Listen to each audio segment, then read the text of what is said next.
How do you feel about the GI map stool test?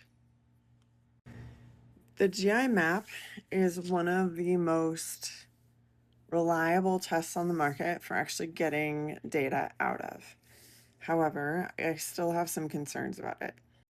Number one, again, I'm not running this test on somebody who says that they feel like their whole body's on fire. I'm running this test when we have made significant progress, but the person is still not where they want to be, and we're still having digestive issues because we know that there's something still lingering and it's likely lingering in the gut. If you look at this report, one of the things that you're going to notice on here is Klebsiella. And here's the problem with some of these bacteria being measured on a report like this that people don't take into consideration. Klebsiella is an aerobic bacteria. It sits in the colon. Your colon is an anaerobic environment. So, Klebsiella, when tested in a petri dish, the stool sample, is going to be exposed to oxygen, which this is a PCR test. So they run multiple samples multiple times, right? So the longer that that's exposed to oxygen, the more it's going to show up in the stool test as being possibly too high.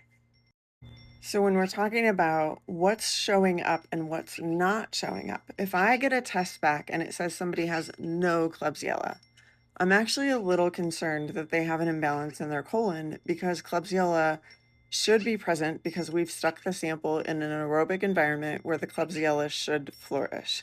Now, if we get that back and it's like sky high, not just a little bit out of the normal range, I'm also worried because that means that there probably is too much in the colon.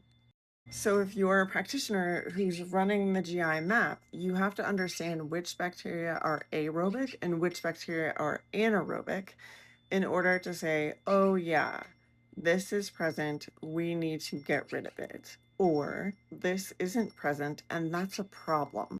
Now the GI map is one that I have run for a few clients and had them successfully submit paperwork to their insurance company based on what came back to get the test covered at least partially or applied to their deductible in order to get reimbursed for it. The one that almost always gets reimbursed is the CSAP times 2. The CSAP times 2, you take 2 separate stool samples on 2 separate days, and they test both to see what's going on. Now, the reason the CSAP times 2 gets covered more often is because it's been on the market for longer, and it actually has validity, it has specificity. Both of those things matter when insurance goes to pay for a test. The Cologuard screening for colon cancer is based off the CSAP times 2, and that's also why your insurance company will pay for it. But again, if I run this test on somebody who says, I feel like I'm dying, nothing is going well, I have trouble digesting food, there's always food in my stool, I have gas and bloating after every meal, I feel fatigued after every meal, I have acne, I have an autoimmune condition that's showing up like psoriasis or eczema, I have migraine headaches, my hair is falling out, I have no energy, I can't sleep, then I've wasted their money. I've wasted their money because obviously there's an imbalance there, and obviously there's work that needs to be done, but the first thing that needs to be done is to nourish the person.